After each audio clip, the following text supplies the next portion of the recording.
Good evening from Jakarta. Welcome to tonight's FPCI public discussion. My name is Audric, and I will be your master of ceremony. Today's public discussion is brought to you by Foreign Policy Community of Indonesia and the United States Embassy in Jakarta, and is a part of the Women in Foreign Policy public discussion series. The Women in Foreign Policy public discussion series is a collaboration program between FPCI and the United States Embassy in Jakarta, with an objective to highlight and increase and also advance Indonesian women participation in foreign policy conversations in the country. The WFP public discussion series will feature participation by FPCI Women in Foreign Policy Fellows, who are rising women foreign policy thinkers in Indonesia, alongside existing experts and thought leaders in the field. For your information, for today's event, we have over 250 registrants tuning in from Zoom and also live stream on YouTube from 32 countries around the world, including the US, UK, the Netherlands, the Philippines, the UAE, Vietnam, and many others. Ladies and gentlemen, today's discussion raises the theme Beyond Governments, Multilateralism on Technology and Artificial Intelligence. Artificial intelligence technology development has entered the contemporary debate among states as it has emerged as a fast-growing and disruptive innovation in the world. There has been an increasing discussion on it as well, covering diverse aspects. Let's explore more about these topics, and let me pass the floor to our moderator, Lucia Novitasari, a woman in foreign policy fellow and also the head of subdivision on bilateral relations of Indonesia with African and Middle Eastern countries at the Cabinet Secretariat of the Republic of Indonesia. Lucia, the floor is yours. Thank you, Audrey. Good evening, everyone. Welcome to tonight's public discussion. My name is Lucia, currently working at the Cabinet Secretariat of the Republic of Indonesia. I'm also proud of FPCI Women in Foreign Policy Fellow and will be your moderator tonight. Ladies and gentlemen, topic of our discussion is of timely nature and critical importance. Artificial intelligence or AI technology development is seen as a fast-growing, yet potentially disruptive innovative technology. Who doesn't know about Siri, Google Assistant, or maybe ChatGPT? On the other hand, AI increasingly plays a bigger role and takes a wider space across various sectors, from healthcare, education, transportation, among others. It is perhaps safe to say that the trend is the use of AI becoming decentralized and available for many actors besides state actors. If we observe the policy debate, there have been various viewpoints from the urgency of having an international body or framework governing AI. Therefore, this discussion is hoped to contribute to the debate and at the same time showcasing evolving narratives and perspective on the subject matter, particularly the role of multilateralism. Ladies and gentlemen, to enlighten us on this topic, we have a great lineup of speakers. The first one, I would like to welcome Pak Ajar Reddy, Director of Government Affairs at Microsoft Indonesia and Brunei Darussalam. Good evening, Pak Ajar. And our second speaker, good evening, Pak. Our second speaker is Eleanor Powell, Senior Fellow at the Global Center on Cooperative Security, who often provides expertise to the United Nations, World Bank, and other private sector. Good evening from Jakarta, Eleanor, and good morning from Texas. Good evening. Okay. Good morning. Good evening to you. Yes, sorry. And our last speaker is one of the brightest FPCI Women in Foreign Policy Fellow, Ms. Mabda Siddiq, who is also a researcher and project officer at the Habib Center. Good evening, Ms. Mabda. Good evening, Lucia. Thank you. It is very nice to have all of you here as our speakers for tonight's public discussion. Before we start our discussion, let me outline some housekeeping and discussion rules. Our public discussion is scheduled for 90 minutes, and we shall conclude approximately at 9 p.m. in local Jakarta time or at 8 a.m. in local Texas time. We humbly ask the participants to keep the microphones muted while the speakers are speaking. The moderated discussion will take 45 minutes, and then we will have a Q&A session for 30 minutes. If you want to participate in the Q&A session, please use the chat box. And you may also get the chance to directly ask the speakers by using the raise hand button in the Zoom. I will take you in the manner and order you to appear on my screen. Now, lastly, in your Zoom window, please use the format of name and affiliation. Thank you. Let us now begin the discussion. I will start by asking a trigger question to Eleanor. We are attended by the grassroots community, civil society from all around the world. The MC has told us we are joining by the 300 around 300 participants. So for us, civil society, even though AI has become one of the hottest issues in the world, it has become a scary thing for many. Its risk seems to be uncertain and might be extremely dangerous, yet not easy to understand. So my question is, what do you think? How far are the risks of AI actually, and how worried should we be? Please, Eleanor, the stage is yours. Many thanks, Lucia. I'm humbled and delighted by this invitation, and it's a great pleasure to be part of this panel on AI and multilateralism. So several of my research projects focus on analyzing and comparing technical trends across sectors, from AI to cybersecurity and biosecurity, and forecasting how AI may shape conflict and impact peace and security, with a focus on protection of civilians and children, and a focus on the challenges to international humanitarian law. So now, looking at your question today, what are the risks of AI and its implication for our societies, in particular peace and security? Let me start with 4 strategic elements to help us understand why the AI revolution is different, why it will be a catalyst for modernization, but also powerful destabilization in peace and security, including protection of civilians. So first, the fast integration of AI computing across all parts of our life, economy, education, critical infrastructure, it is a knowledge revolution as much as a technological one. So what AI brings is the vast potential to optimize, accelerate, and even automate large-scale data analysis and knowledge production. And so think of the rapid acceleration of generative AI models and how they can already drive human analysis of complex phenomena. This means that AI system will have a high impact on trust and human behaviors and the perceived legitimacy of all institutions. So we need to keep that in mind. Second, AI systems are the most intrinsic example of dual use. So AI systems, can be used to help us understand our biology, to develop new medicines, and the exact same systems can be repurposed and misused to produce biological weapons. In peace and security, AI data optimization and behavioral monitoring, so new forms of surveillance, could support protection of civilians or be misused and offer a real-time window into society's weaknesses in conflict and emergency situation. So in other words, AI is both a competitive advantage and a systemic vulnerability. That's also something we need to have in mind. Third, AI technology poses new challenges to our non-proliferation and governance architectures, because its democratization depends on digital transfer of dual-use knowledge, algorithm, data flows, and other types of knowledge. And that's already enhanced by generative AI models, this form of transfer of dual-use knowledge. And it's quite unlikely to imagine that we could have a moratorium, a pause on algorithmic development in that context. And fourth, this means that peace and security actors and the multilateral system urgently need to ensure human oversight, which requires to actually understand how algorithms function and possibly malfunction, and how they permeate our societies and the socio-technical systems of conflict.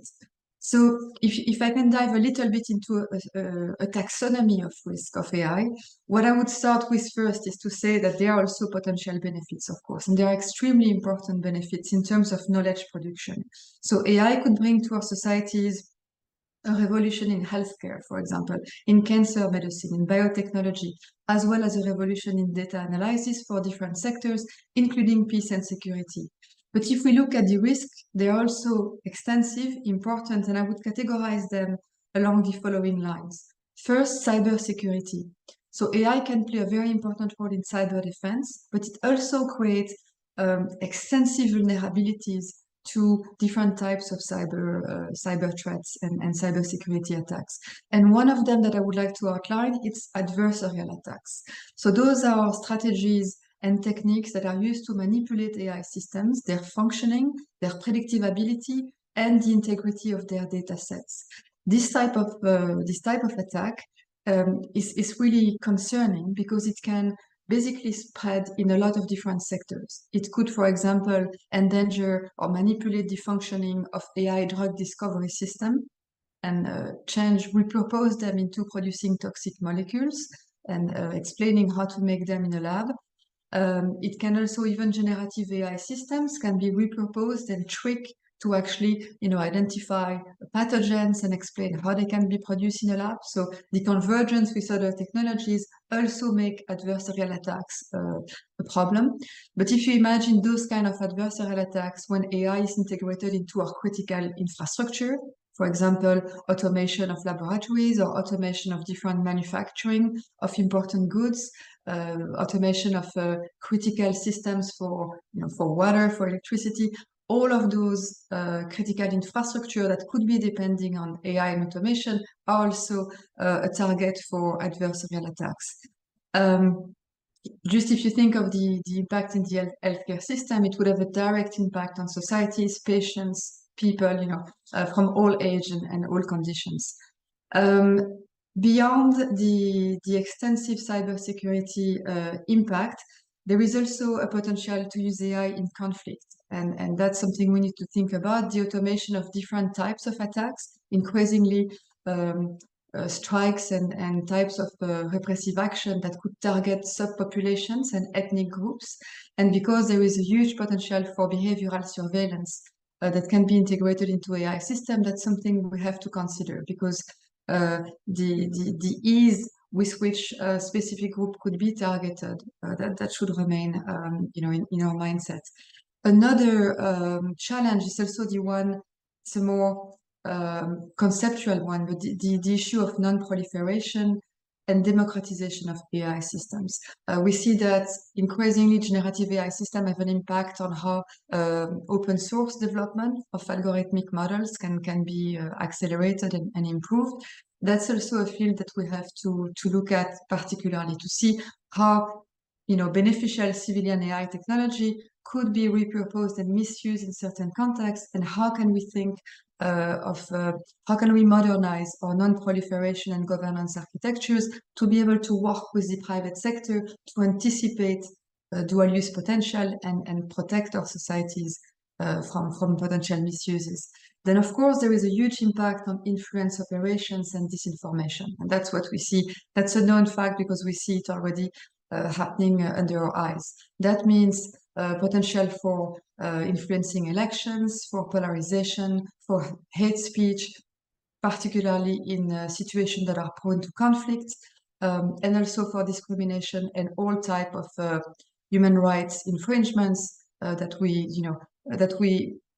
are trying to protect with international legal frameworks, but increasingly it is very difficult to place and to understand and to interpret international legal frameworks when it comes to AI. We have to do that hard work of trying to map the type of accountability and legal challenges we face when it comes to human rights investigations and infringement. And then, of course, data biases and automation bias leading to discrimination and exclusion. And that's something that could be pervasive if we integrate AI in a way that's maybe too fast and not well thought and without enough foresight. And that could be happening in countries in the global south, where the AI revolution would be pushed in a accelerated manner. And then that's not my area of expertise, but there are, of course, other societal implications that are related to job displacements and knowledge production and education. I will stop here because I might be above the 4 minutes. Thank you for the enlightening explanation, Eleanor. You mentioned to us what AI brings to us, both the potential benefits in many sectors and also the risk and danger, especially related to cybersecurity.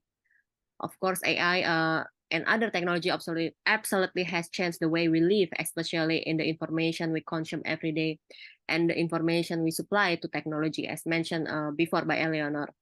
So another challenge is AI is associated with certain parties or stakeholders that holds more power than people in operating this information. So my next question will go to Pak Ajar. Are we letting a small number of people control the most influential tool in our lives today? And how should we deal with the dominance of the private sector in the AI world? Pak Jar, the screen is yours. Okay, thank you so much. Good night, everyone. Malusia, you raised a very important issues, and then I believe it is a topic of ongoing debate. But please note also that there are individuals and organizations that have contributed significantly to the advance of technology. So their innovations, just like you mentioned and Eleanor mentions, it transformed our lives in many ways, not only about communicate, but also how we consume. But before that, I would like to share a little bit about how the technology drives economic or GDP, and how it pace of change and accelerate of it. So if we are looking for our journey of technology, most of the countries who implement or harnessing technology get benefit economically. So let's say when we found printing press in at least in 1400s, and then on that time the GDP one times. Well, maybe if you remember and reading history, Dutch become the most maybe powerful country on the time because using and or harnessing about printing press. And then there is steam engine. Finally, maybe in the late 2000s, you have a browser for internet, previously telegraph, telephone, electricity, and smartphone, and now cloud plus AI. So today, it makes 20 times of GDP to drive it. So big number. We can see this opportunity for our livelihood in harnessing AI. So back again to your questions, and then I would like to little bit going deep on ASEAN because we are now talking about multilateralism issues. So with this kind of AI and technology, we see a lot of opportunity in ASEAN regions as well as Indonesia. So a PwC study indicated that AI could contribute to 15.7 trillion USD to global economy, and while McKinsey found generative AI has the potential to generate 2.6 trillion to until 4.4 trillion in value across the industry. So we also conducted another survey, not me, but not us, but Access Partnership, and then we support this survey and the result coming that Philippines, Indonesia, Malaysia suggesting around 20% of GDP for opportunity if this country adopting AI in every sector. So it can cross most roles. In Philippines, it may be unlocking potentially USD 79.3 billion. And then in, let's say, India. In India, it is 621 billion opportunity. And in Indonesia, the research find out that we will have opportunity to unlock capacity 245 billion USD. So it is equivalent with 1/5 of our GDP in 2020. So that's a good thing or economic opportunity that if we would like to harness AI technology. So what's the technicality about it? We can say that generative AI, it will provide us with three channels of change. First, unleashing creativity, and then accelerating discovery and enhancing efficiency. So that's mean that not only large or big business, government, UMKM Indonesia, small medium enterprise can utilize this technology to advance and accelerate their business. that's a good thing. But once again, based on our discussion tonight, how we can achieve this opportunity. So Eleanor mentions about risk and then also about opportunity. So Microsoft or us, I would like to suggest use a technology as a tool. So because it is a tool, its impact depends on how we use it. It is up to us as a society to decide it how we want to use these powerful tools. That's one. The second thing, if we would like to use this technology become a tools, therefore we need to ensure that this technology is deployed responsibly and there will be necessary safeguard in place and how we can maximize this technology for sustainability impacts, also maximizing the inclusions. So those are three things that I believe if we are put this technology responsibly, how we maximize on sustainability impacts, and how we maximize these inclusions, because the technology will democratize everyone to empowering themselves, including organizations. So I hope that's another critical thing that I would like to bring. And then our homework, of course, how we, not only as industry, government, academia, research community, civil society, including FPGE, how we can learn together, because AI, it is a journey. It is a journey, if you recall it, is starting in 1950 when Alan Turner, a professor of mathematics, starting to find about AI. So for this engineering or academia, AI is mathematics, not magic, because there is algorithm and anything that need to be prepared.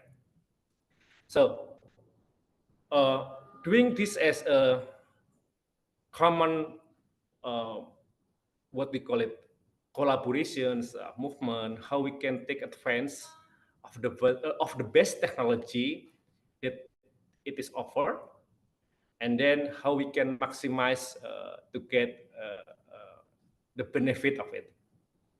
As a company, Microsoft, we believe that responsible AI standard is our framework in building our AI system. There are 6 principles: fairness, reliability, safety, privacy, security, also inclusiveness, transparency, and accountability. So those principles become our ethical guidance, and we are talking this principle even since from the beginning of developing our technology applications, and also when it is deployed. So in our company, responsible AI become a practice. Also, it is also, we call it a culture.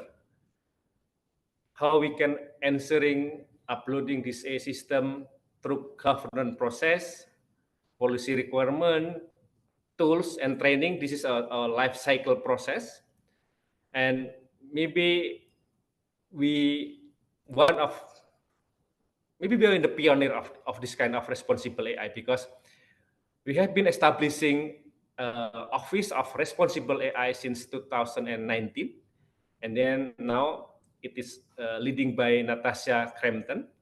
She is a member also of United Nations High-Level Advisory Body of Artificial Intelligence.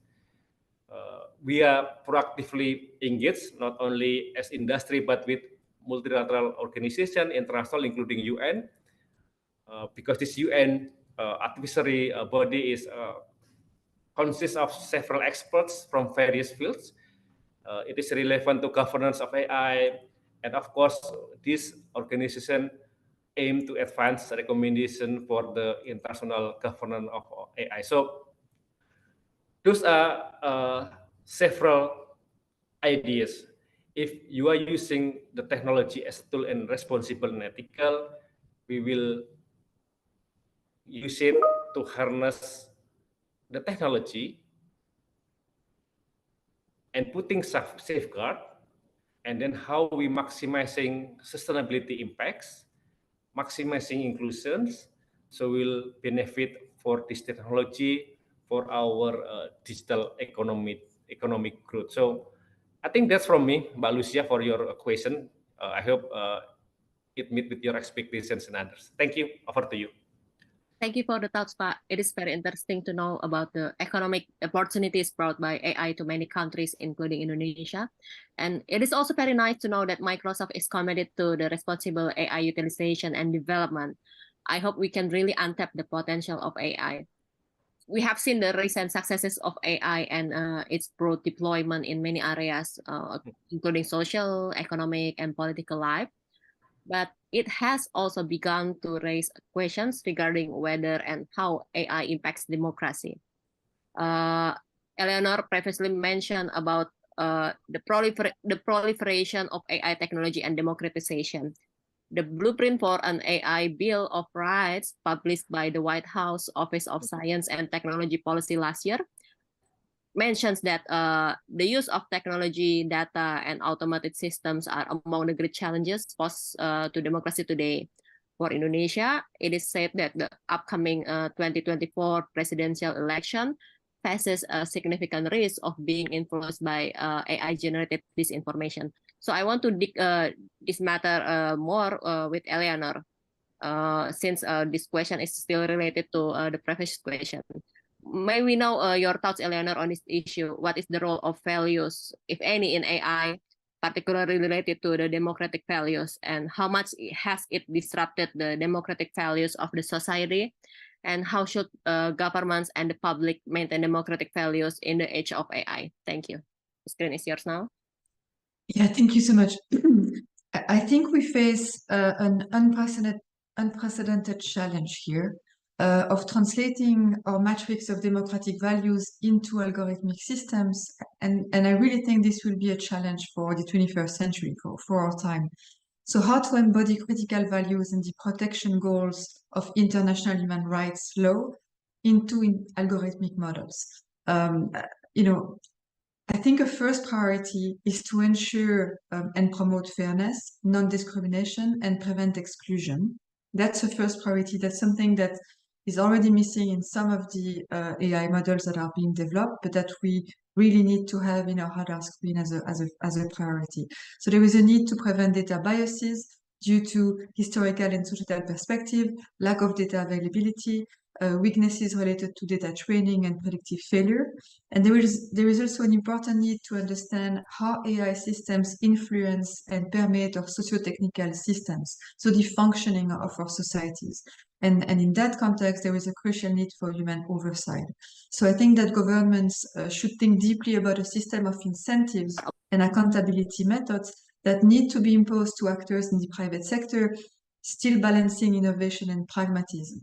In this context, we also need to be thinking about preventing large private sector actors in AI to become monopolies, and to be too big to some extent to regulate and to control, and too big to steer towards the respect of democratic values. Another priority, I think, also for government is to engage the private sector in a learning relationship that would be focused on foresight. So I think, it's really difficult to know how to make a system democratic and how to control and what we need to control if we don't understand what the dual use potential is. So we absolutely need to work very closely with the private sector to better understand the functioning of AI systems, how they evolve on a spectrum of dual use, how they can be repurposed and misused, and how they connect with other technologies and critical infrastructures in our societies. Because it's anticipating those developments that will help us understand how there could be different types of implications for protection of civilians, for human rights, and for democracy in general. Now, you mentioned with, I think, a lot of acuity, the problem of disinformation, manipulation of knowledge and truth, particularly in the context of elections. So I think that's probably one of the most urgent challenge we face in the realm of AI, and particularly in the wake of the rapid development of generative AI. So I think you're right to see this as as an upcoming challenge. And I've worked on that topic of disinformation in several countries in the global south in the past, and there were already very sophisticated techniques for automating and for providing free services, in the cyber underground to actually to pay for that kind of disinformation and to automate it progressively with AI. Now, what we see coming are, not only manipulation of images, deepfakes, and those kind of problems related to AI, but also increasingly a possibility to impersonate different actors, a possibility also to create uncertainty about the integrity of knowledge. And I think that's really a problem. So, when I was telling you it's possible, for example, to use adversarial attacks to manipulate the integrity of data in health systems and in biomedicine, that has been already proved through AI security research. If you can manipulate that kind of data, you can also target those adversarial attacks towards election systems and eventually create an uncertainty about how accurate how accurate and available those data sets in electoral systems are. And I think that's, just creating that uncertainty already, the fact that we could be a lack of trust on how well our critical infrastructure, including election systems, are running. I think that's a big issue. And then, because we were talking about democratic values, what should also be part of that discussion is the respect of human rights. And I think we see increasingly new ways to infringe on human rights, particularly also the rights of children. And I think there is a potential, with more and more behavioral manipulation, disinformation, and also new forms of surveillance. I think there is a really big challenge that every country and every society needs to look at in details. I mean, how can we protect the next generation from being the target of that form of surveillance that could, infringe freedom of opinion, freedom of expression, freedom of assembly, and just, the chance to grow in a society where your rights are respected. Thank you, Eleanor. Wow, we have discussed a lot about AI, about the benefits and challenges. I personally learned a lot just from the explanation from Eleanor and Pak Ajar of the three previous questions. Now I want to dig more about the relations between AI and international relations, since I got information that the participant joined us in this public discussion is mostly the IR students, and FPCI has a lot of relations with international relations. So, according to the data by the UN, today 5.3 billion people are digitally connected, yet the divide persists across regions, gender, income, language, and age group. The study published by the IMF also finds that AI could widen the gap between developed and developing countries. The opportunities and potential sources of growth that developed countries, for example, the US, European countries, and China, enjoy during their early stages of economic development are different from what developing countries, including Indonesia, are facing in today's world. So I do really want to know the opinion from Ms. Mafda and Pak Ajar on this matter. Does AI enlarge the gap between developed and developing countries? How to make sure the rest of the world will not get increasingly disconnected in AI discourse? And how to make sure that these countries remain involved in AI development when they are left behind in terms of capital and human resources. Let us begin listen to the opinion from Ms. Mafda, and then later followed by Pak Ajar. Ms. Mafda, the screen is yours. Thank you, Mbak Lucia, for the opportunity, and thank you, FPCI, for arranging this public discussion. So I believe that there are two main questions that Lucia proposed. The first one is, will AI widen the gap between the have and the have-nots? Of course, I think from the get-go, obviously, if the resources to develop the technology and if the discussions on this matter continues to be centralized in developed countries and those who already have ample capacities to develop this technology, of course, it will be centralized. And I believe that this is something that the UN has taken into account. If you go through various documents that the AI has formulated to date on artificial intelligence, it's quite clear that this has become a source of concern for the UN as well. And if you pay attention to where AI is developed, where most of the research is conducted, it's very much concentrated in a few if we think in terms of nation states, it's very much concentrated on a select few of nation states, and I believe that has become a source of concerns for developing and least developed countries. And I think this is something that, as I was saying, the UN has aptly acknowledged and tries to address what needs to be appreciated at the global level and needs to be appreciated from, for example, the UN's initiatives in this area, as well as other initiatives, for example, from G20, G7, as well as those that originate from other organizations, as well as there are efforts to enhance pooling of resources and initiatives which intend to improve capacity and access in developing and least developed countries or LDCs. And this is something that I find quite common, that a lot of the UN documents commonly refer to their efforts in improving access, improving agency of the population, the bottom 1 billion population. And it's something that I believe something that resonates in a lot of the documents that came out of the UN. And a lot of the people observing this development has attributed all of these developments to the strong leadership in the UN itself. I think a lot of people are quite aware that the current section, Antonio Guterres, has an engineering background, and some attribute that to his keen interest in the area as well. But as I was saying, that efforts to that general understanding that this needs to be a global effort, that developing and the interest of the developing and least developed countries needs to be taken into account in various multilateral fora, needs to be appreciated.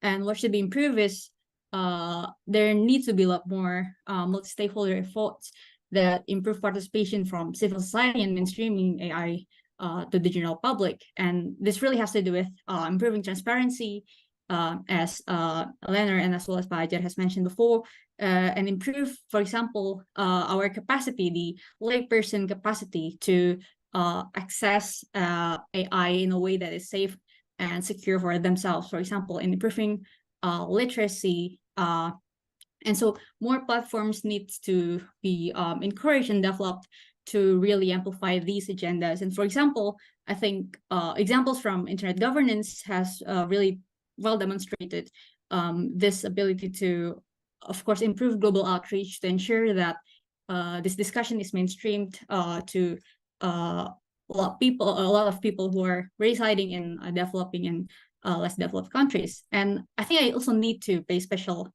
attention for the Indonesian audience to what is going on at the regional level. I think we also need to think of what ASEAN member states can do in this respect, because although, yes, there are states who are way more developed in this area, there are also states who face common challenges in developing AI technologies and other digital technologies.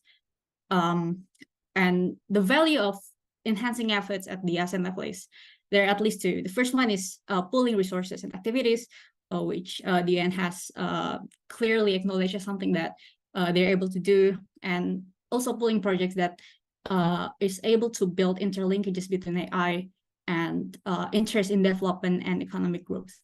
And second, what ASEAN can also do is amplify agenda setting capacity, as we are seeing efforts to really develop the global AI regime at the moment.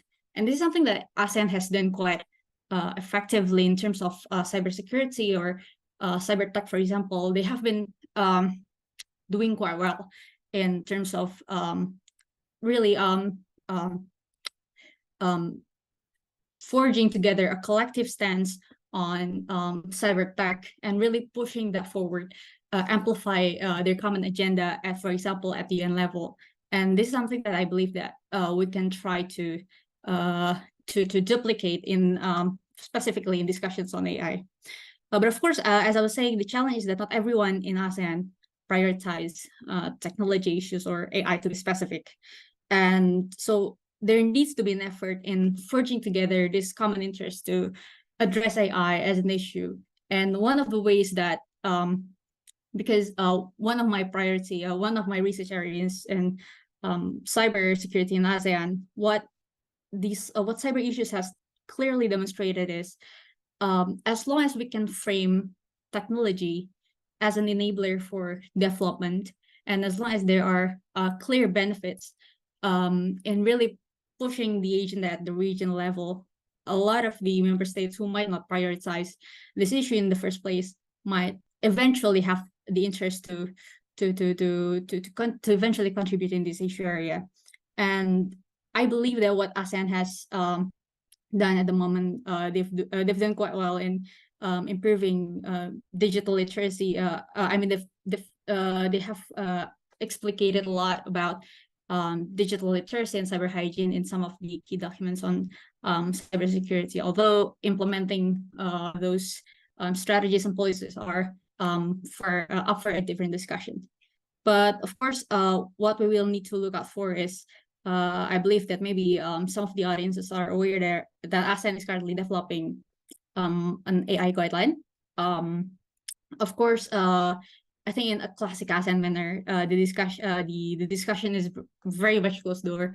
I think the draft of the guideline is not public yet as well, but from the reports that have been revealed to journalists, there are reports that one of the main priorities is improving an enabling environment to encourage innovation and in developing an enabling environment for more AI innovation.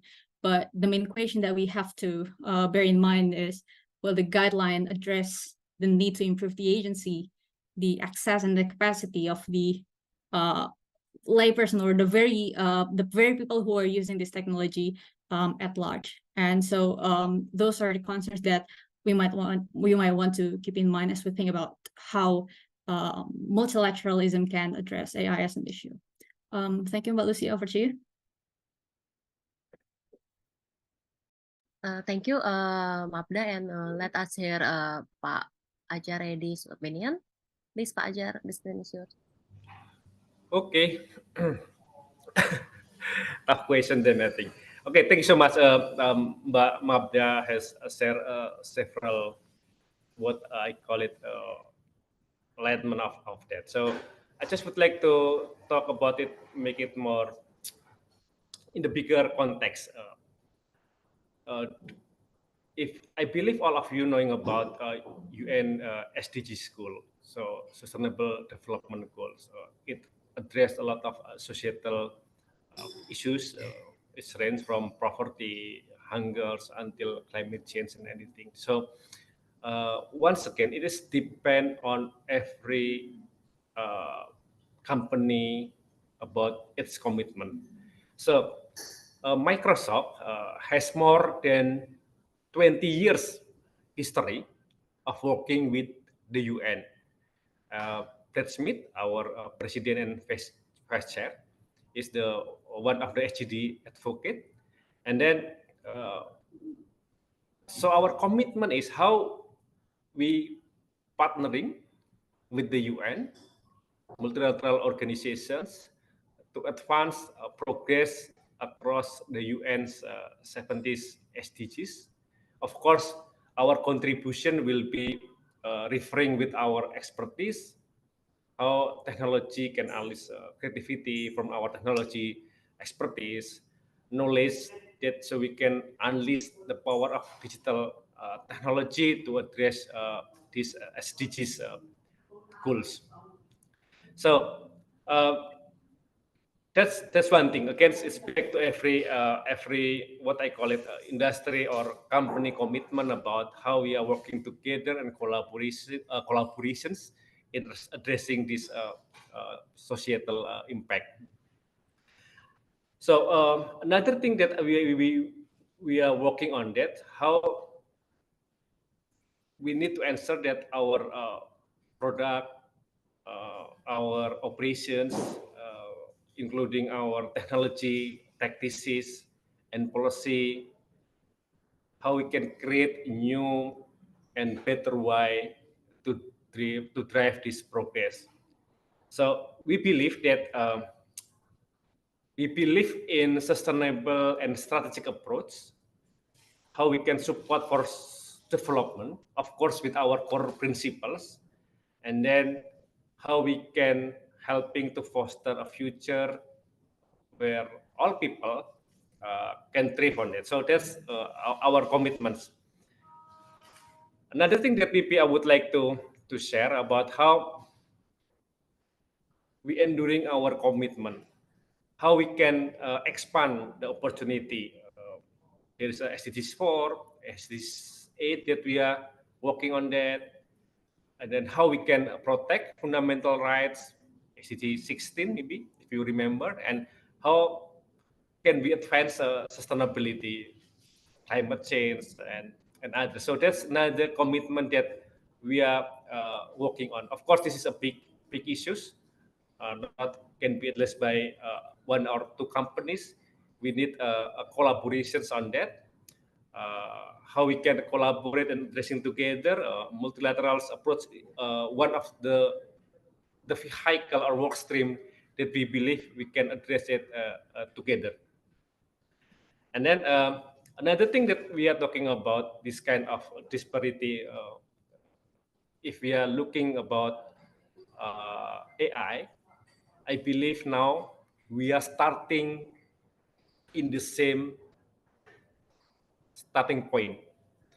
I believe if you are living in San Francisco, Silicon Valley, Seattle, New York, or in Semarang, Jakarta, and Surabaya, and we are hearing about AI moment when OpenAI launched ChatGPT in the same time. And then, therefore, if you are ready on that, you can unleash a lot of opportunity about how we can use AI to address some societal impact. Let's say about Microsoft always doing partnering in where we operate, and then we have like in India there is Jugal Bandi, how our partner can develop applications that using or leveraging WhatsApp to access like a chatbot. So most of the Indian people talking their local languages, but they are decided to use English as the main language. And then how this technology can address about this gap in languages when you are using your smartphone talking in local languages, and then the chatbot will help you or translate this request and connect it to the government resources or websites, and then it will replay back to you with informations about, let's say, subsidized program, agriculture program that can help this farmer moving forward with their livelihood. So this is how the technology helping people and using it in a good way. Technology is like Microsoft. There is Azure, cloud computing as a backbone. There is OpenAI with ChatGPT. This is just like a backbone of the technology, but you can develop your own applications, anything related in maximizing this AI for the benefit of good. So this is how we can see about what's the disparity. I think if we are doing a good thing like skilling in our talent, Indonesia targeted gap 9 million talent in 2030, and then if we can work together in fueling this talent with AI skill, they can develop new application in maximizing AI. I think they can addressing several issues that related to daily activities. It's not only business, it is only for your learning journey, your experience in creativity, having a good product for your small medium enterprise. That's actually how we can harnessing AI in a good way.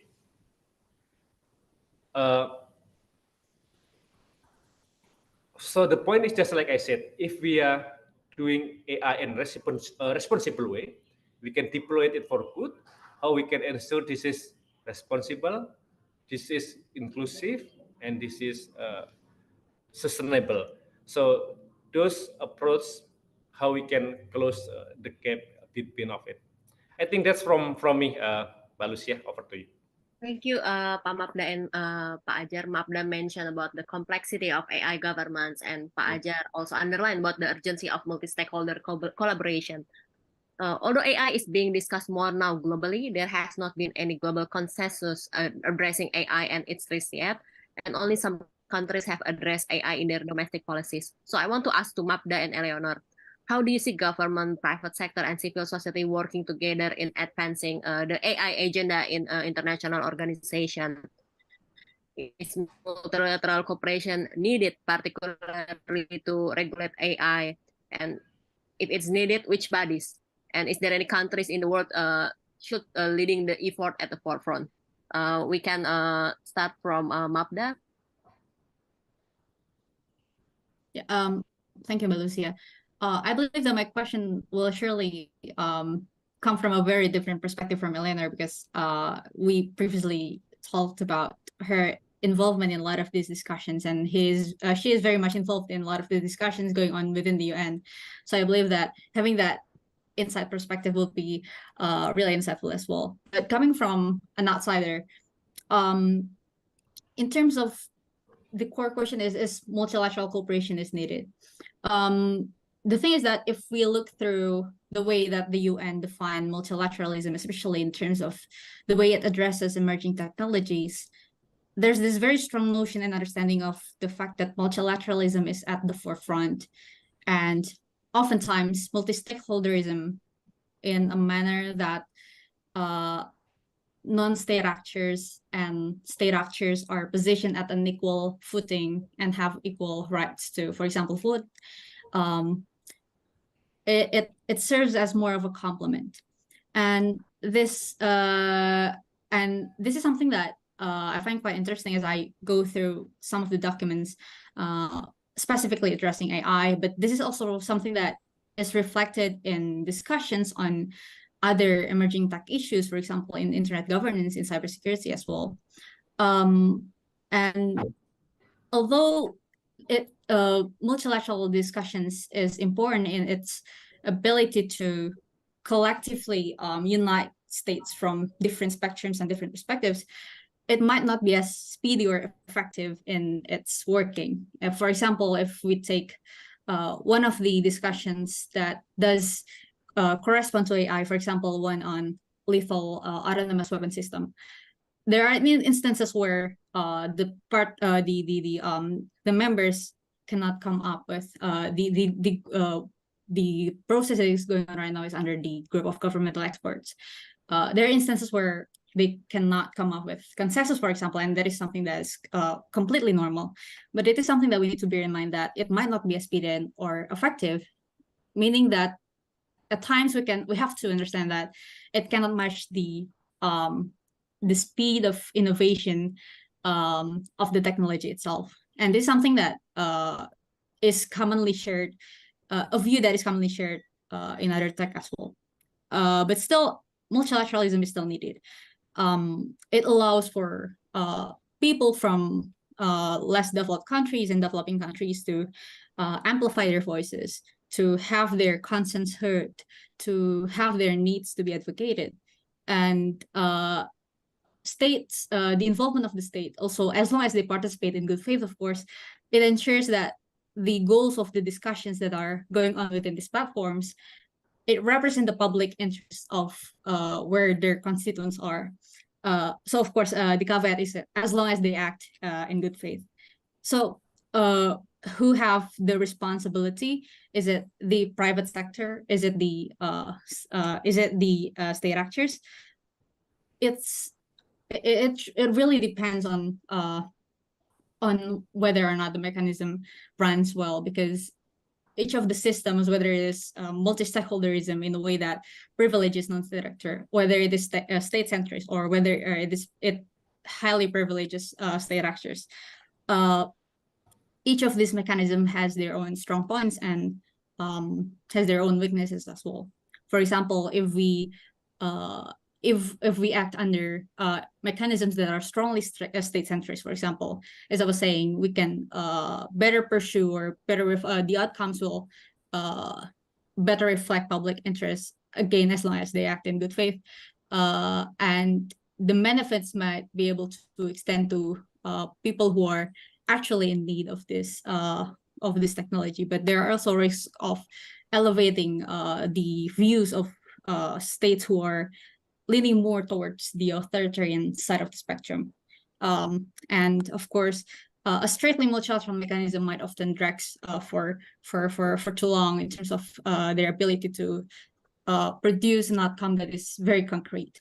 With a private mechanism, for example, they do have the technical capacity, they do have the ability to adjust the designs, etc. And they're often the most directly involved or in touch with the people who are actually using the technology, right? But there are also risks from having commercial values taking precedent vis-a-vis, for example, other values that would benefit the public more, for example, democratic values or the interests of the public. But we can also think of, for example, having more civil society-led mechanisms, which I believe there are a lot more mechanisms that puts a civil society at the forefront of decision-making, for example. There has been a lot more efforts in this area, but of course, the classic shortcoming of this sort of mechanism is the lack of investment or capital, for example, to keep this sort of initiatives going. So in that sense, I believe that there's no one absolute correct answer in who has the responsibility in between all of these different sectors. They have to go hand in hand. And I believe that is something that is quite well captured in, for example, Indonesia's AI strategy, where it highlights that this needs to be a whole of the country effort. It needs to involve the participation of the government, the private sector, the academia, and the civil society as well.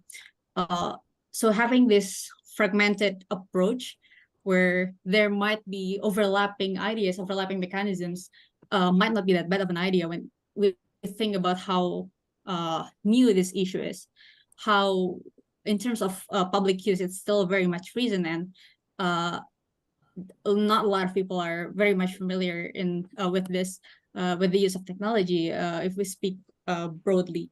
And maybe what we need to think about is, rather than thinking who is actually more responsible than the other, is making sure that all of these different mechanisms, both that are multilateral in nature, meaning that the state takes precedent, versus those who are more equal in terms of the privileges in between the different types of the actors, can work in synergy in a way that can create a national norms or principles that works in the best benefit of the public. So yeah. Thank you, Mapda. Eleanor, since we have limited time, maybe you can answer the question along the way with the Q&A session. I will start the Q&A session from the participants. Thanks to all the speakers for the enlightening discussion. Okay, I see the order of my screen is the question from Torik Agil from Indonesia. I think I will ask this question to Eleanor, and also answer my previous question along the way with this question. What impact do you think artificial intelligence will have on the education sectors? Is it increasingly having a positive impact, or is it actually becoming a setback in the education sector? Please, Eleanor, the screen is yours. Thank you so much, Lucia. So let me say a few words about your question on regulation, and then I will do a segue on this very interesting question on education. So we see emerging calls for global governance and proposals to regulate the AI industry, such as the EU AI Act, and last week the executive order proposed by the White House. So both efforts have highlighted the risk that I mentioned above, so related to cybersecurity, disinformation, human rights implications, and impact on peace and security. Today, the governance efforts in the US remain relatively siloed, but they show, interestingly, I think they go in an interesting direction with a focus on standardization and public-private partnerships, particularly to protect cybersecurity architectures.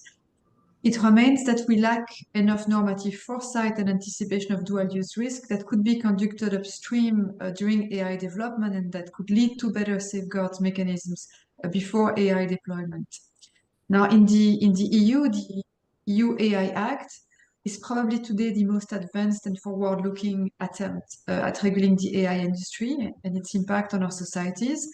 It is the result of combined efforts by the EU institution, experts from different countries, and governments from the 27 member states. So you have there a core number of member states that have injected their reflections.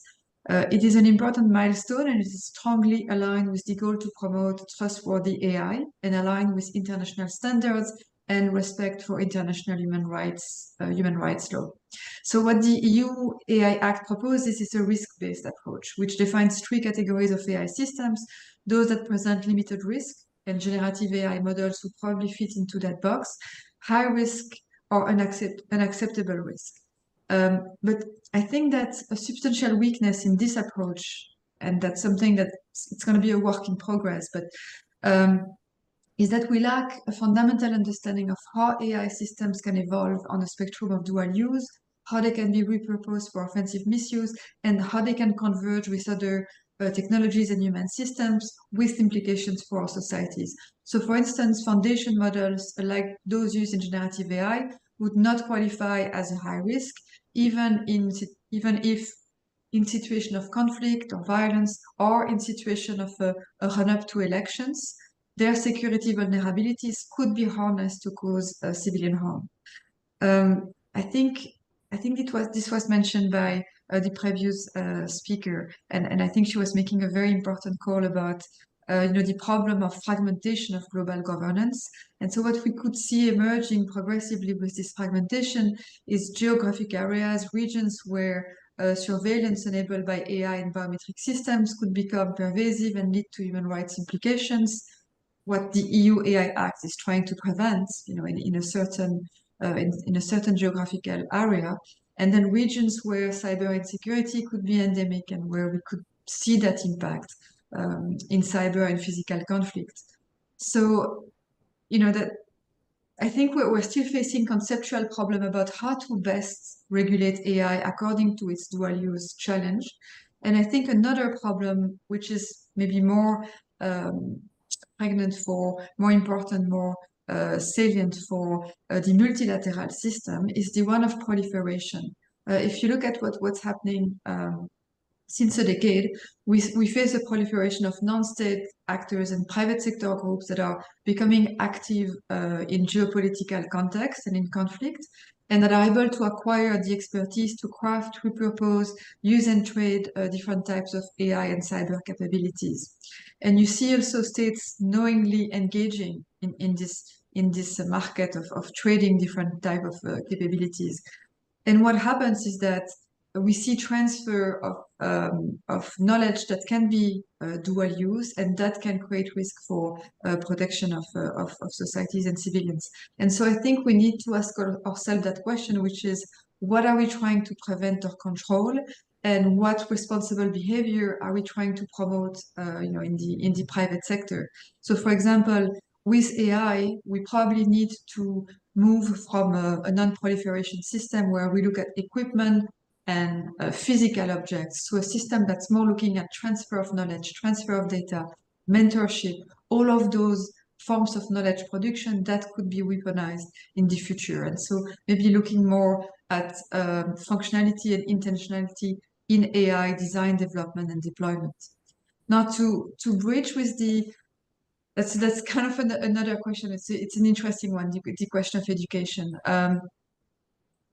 You know, I think one type of work that I have done related to this question, which is not my my main focus of study, but it's the way that the impact that AI development and AI design could have on the spectrum and the realm of opportunities that are offered to students and to the next generation. So I think once again, it's really important in the education sector to be thinking about, to be running, due diligence impact assessment and human rights impact assessment to actually really understand the type of opportunities you're creating for the next generation. So be sure that there are no forms of biases and profiling that could lead to discrimination or exclusion in the next type of education infrastructure we propose, to be sure that it serves the needs of different subgroups and different populations, and also to some extent avoid that a form of profiling or a form of influence on behaviors could also limit the potential for flourishing for the next generation. So that would be the risk. Otherwise, there are huge opportunities in terms of as I was saying, knowledge production, data-driven analysis, assistive behavior to try to help understand how different how different students are approaching topics and where they struggle and where they have more fun and where you can empower their learning. But I think and that's something that was mentioned by your expert on the panel from a different policy group, this idea of agency. I think she mentioned that, and that's really important. This idea of agency and empowerment that should be at the core of any work that's related to education and providing opportunities for the next generation. I let other experts give their thoughts on that, because you might have more to say on the education side. Thank you, Eleanor. And we have a participant that want to ask direct question. We have Lucia, Yeah. could I respond on Eleanor? Sure. Coba aja Reddy, sure. You can add some answer to the Yes, Eleanor mentions about how the policy frameworks and how the government actions on managing this AI. So I believe no one size fits all approach. Yes, that's the one thing. There are several countries. Eleanor mentioned previously about governing how White House just issued executive order on safety, secure, and trustworthy artificial intelligence. It is on 31 of October. And then I just would like to mention about G7 Hiroshima AI process. It's on 30 October that G7 leaders statement. How about to make sure that innovative opportunities and transformative of advanced AI, and how about the foundation models and generative AI? So I would like to say that we would like to say on the governing AI, it should be like a journey. AU AI Act still takes a long journey on it, and then even though Balusia previously mentioned about USA bill, but now the government would like to choose issuing executive order, because how the government ensuring that there is regulation in place to make sure that AI will be operate in safety, secure, and trustworthy. I mean, in responsible way. That's the main goal that we need to, because technology also, just like I said previously, a journey. It is moving forward, and also how the government in managing these conditions need to see this process in the same way. If you would like to seek a complete regulations, it will take a lot of time alignment internally. I would like to share your experience about Indonesia personal data protection law. It takes more than 5 years and finally to be approved by the parliament and then signed by the president.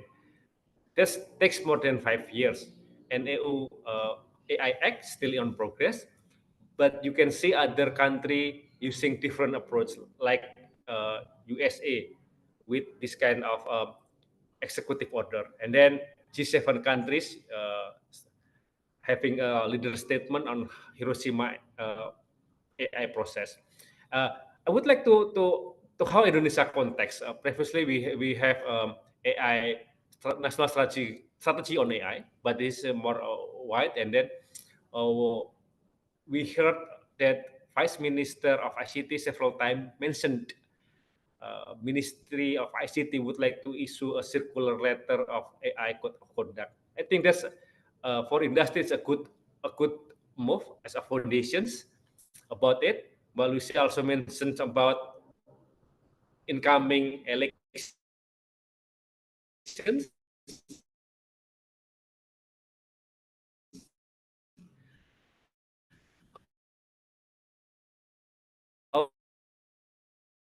How we as industry and people who has responsible way, ensuring that the government can put a foundation of how we this circulating letter. It would be good if government can collaborate the industry, how we can regulate it in the best way. In the best way, I mean that how we can the government still harnessing AI innovation on that inclusive way, but ensuring the the safeguard adoptions, just like safe, secure, and trustworthy principle in place. And and with this kind of foundation of regulation, we can compete with other country in harnessing AI to boost our digital economy. And then we all have aim goal that Indonesia become fourth or fifth biggest economy in the world. So 2040 or 2034. This is, I believe, this is the moment. AI moment will help us for the leapfrog in achieving this goal. And about, I'm a little bit segue about education because we have tools. We are working with several education institutions. Just would like to give you an example. If you're doing online tutor, we have virtual assistant. Imagine you are a lecturer, a tutor, or a teacher. You have maybe 5,000 students. You need to manage. You conduct online virtual learning process. You post as a teacher. You post your material in the forum, and then you can imagine if 5,000 students ask you for clarity, you will not have more time to do anything more creative about it because you need to respond it one by one manually. Let's say from 5,000 we have 10%, 500 people asking more detail about your knowledge. And with this kind of virtual assistance, AI can help the teachers to respond all questions from the student about what is, I would like to know more about X principle, and then AI virtual assistant will help the teacher to explain to the student. And we can do it in the vice versa way. Let's say the teacher can request a virtual assistant to develop some quiz, and then it can be deployed to the student. And there are several tools to make sure there is no similarity of anything. That's the challenge about education. But if I'm a teacher, I need to manage 5,000 students. It will be help me. It tools will help me, and I can do more productive, more creativity to develop learning material or curriculum, but not in dealing for technical aspect of learning and teaching. I think that's from me, Mbak Lucia. Over to you. Thank you, Pak Jaredi. Now, let us, the live participants that want to ask direct question. We have Miss Anissa Rahmadani from Universitas Pendidikan Indonesia that have already raised her hand. Miss Anissa, can you unmute yourself? I hope you, and then Please make your question brief and concise, and I hope you have a specific targeted speaker that want to answer your question. Thank you.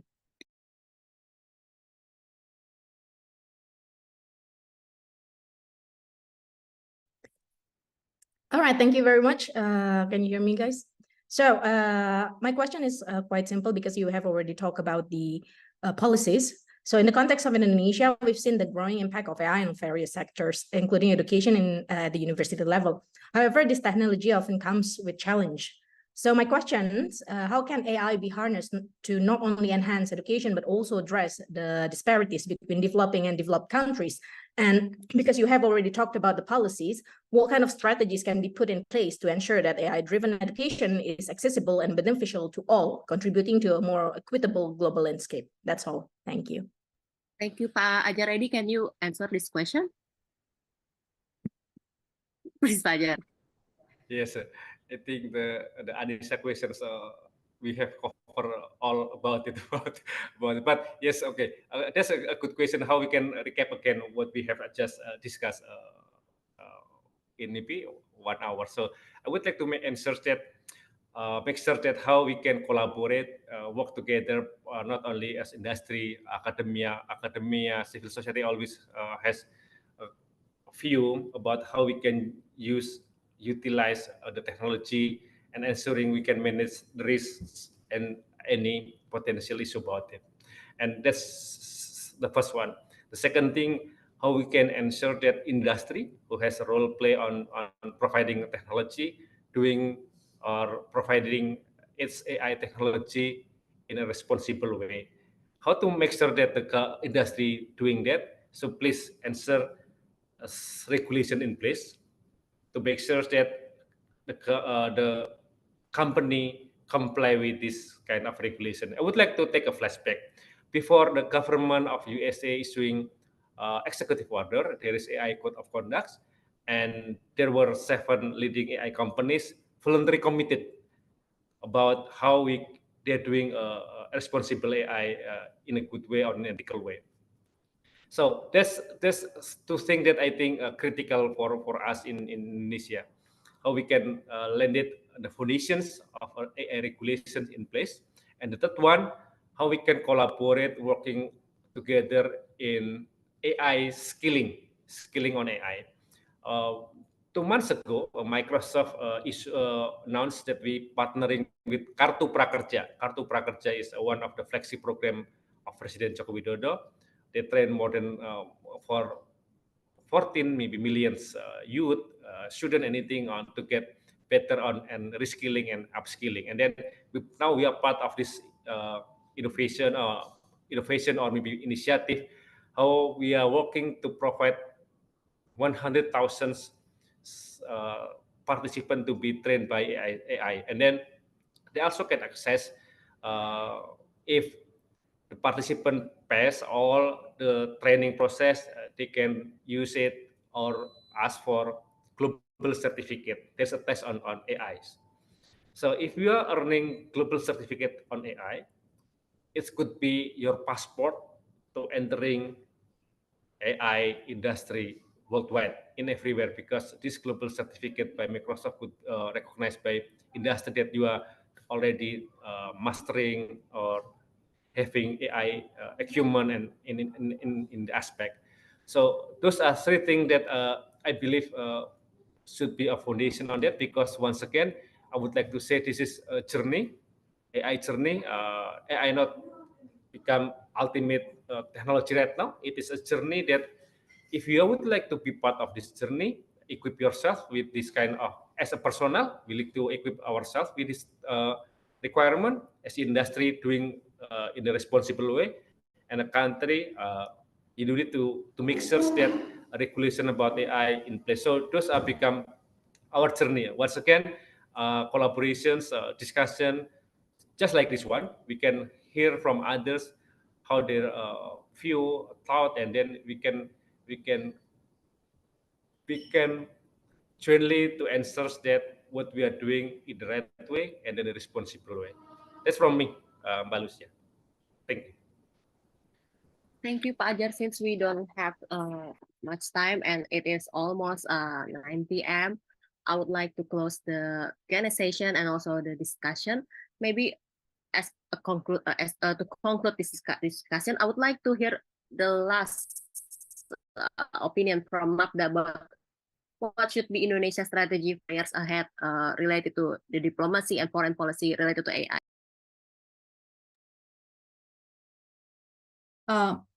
Thank you, Lucia. I think I believe that this is quite an important question because I believe that I think one of the values of really taking AI into account in terms of our diplomacy is when we think about our positionality in the whole ecosystem of AI development and discourse at the global level. I think we have to understand that first, Indonesia is largely positioned as an importer of the technology itself as well as the standards. And at times, we also still need more people who actually have the talents to appropriately use these technologies. And I think that goes to show our limited capacity in bargaining power in this position, in this issue. And I believe that in terms of improving our diplomatic capacity in this issue area, that should be our main concern. That how do we improve our positionality when we do have very specific concerns and what we wish to improve in with respect to our AI ecosystem. And I believe that in the AI strategy, there are at least two goals that we wish to achieve through international cooperation in terms of AI. The first one is improving research, and the second one is improving infrastructure and talents in Indonesia. And of course, in terms of what we need to do in terms of diplomacy, the priority first should be making it clear who are in charge, because I believe that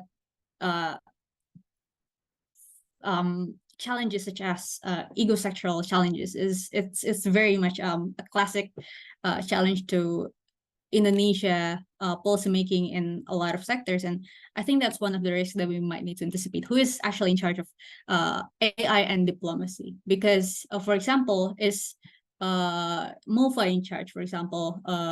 And if MOFA is in charge, which directorate? Because, for example, for cyber issues, there are at least 2 or 3 directorates in charge of this issue. And if yes, which platforms are we using to prioritize? Which platforms are we prioritizing in terms of our efforts in agenda setting? So there needs to be clarity in terms of what our priority is in terms of AI, and I believe that that is something that has been outlined. But of course, how do we maintain a streamlined approach to pursue that efforts? Is BSSN also involved? If Kominfo or the Ministry of ICT is involved, in which area or in what capacity? So this needs to be cleared up. And of course, I believe that there needs to be a lot more efforts in encouraging, for example, at the regional level, efforts to collect, to pull efforts to forge together, for example, a common position, because bearing in mind our position, I think it goes without saying that we cannot act alone as in Indonesia alone.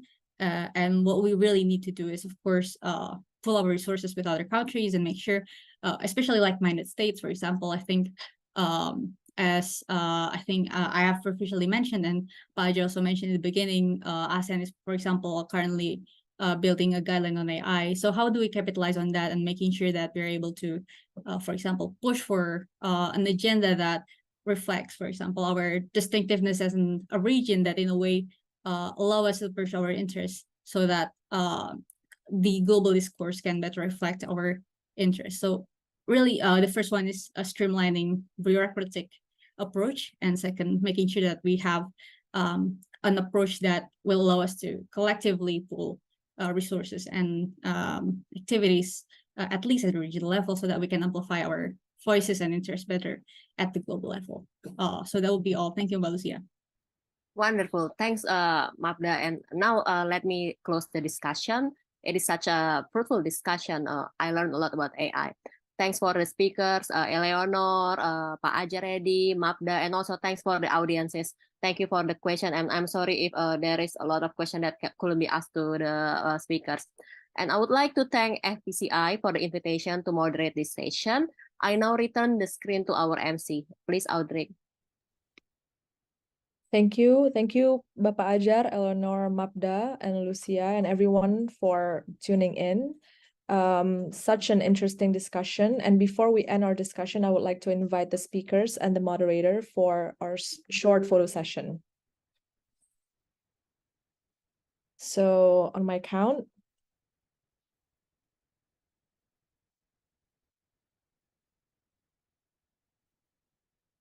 All right, 1, 2, 3. One more time, 1, 2, 3. Thank you. Today's event is available for rewatch on FPCI official YouTube channel at Secretariat FPCI. And thank you, everyone. You can follow our social media handles for more information about our activities, events, and programs via Instagram or Twitter at FPCindo. See you at the next FPCI event.